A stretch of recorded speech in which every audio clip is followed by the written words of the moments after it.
We begin tonight with that jury reaching a verdict in the Port shooting trial. They found Theodore Wafer guilty on all counts in connection to the killing of Renisha McBride. And that includes second-degree murder, manslaughter, and felony firearm charges. The shooting happening on Wafer's front porch in Dearborn Heights last November. We have complete Team 7 coverage of the verdict and reaction for you. We'll begin with 7 Action News reporter Kimberly Craig, who was in the courtroom when that verdict was read. Kim?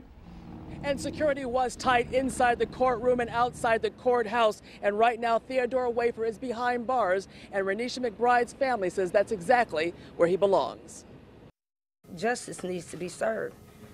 You did cold-blood murder. That was murder. We, the jury, find the defendant, Theodore Wafer, as follows. Count 1, murder in the second degree. Guilty of murder in the second degree.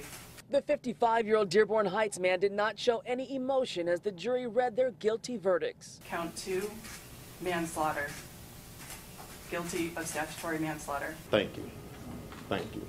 Because the facts prove exactly what happened. The jury found Theodore Wafer guilty on all counts, guilty of murdering 19-year-old Renisha McBride, who knocked on his doors early one morning in November. Wafer tried to claim self-defense, saying McBride was trying to break into his house.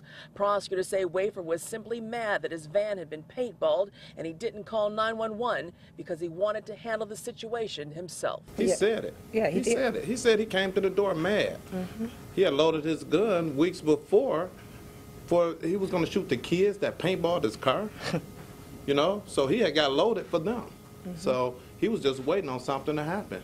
And unfortunately, my daughter came to his door and he shot her. He should have called 911.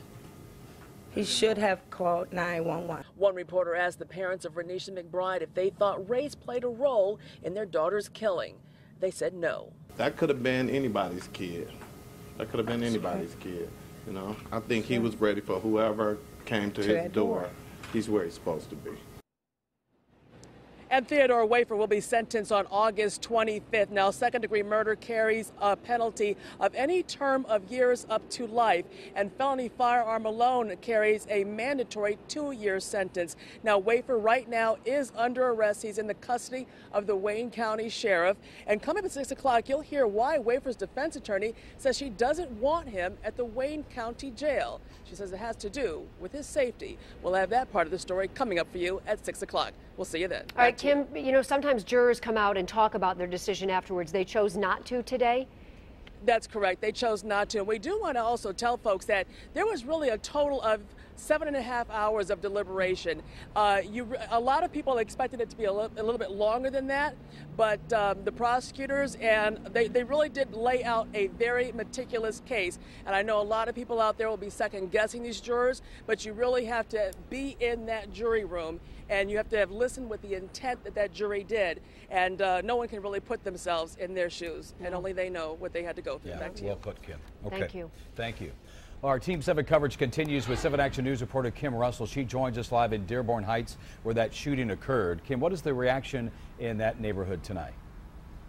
I am live on the porch where the crime now known infamously as the Port shooting happened at Wafer's house. I spoke to a neighbor who said that he can't believe Ted Wafer has been found guilty, that he has been convicted of second-degree murder, that he believes what happened on this porch is by no means intentional. It was not something that Ted Wafer happened. As we covered this trial in the courtroom, there were always a lot of the same people there.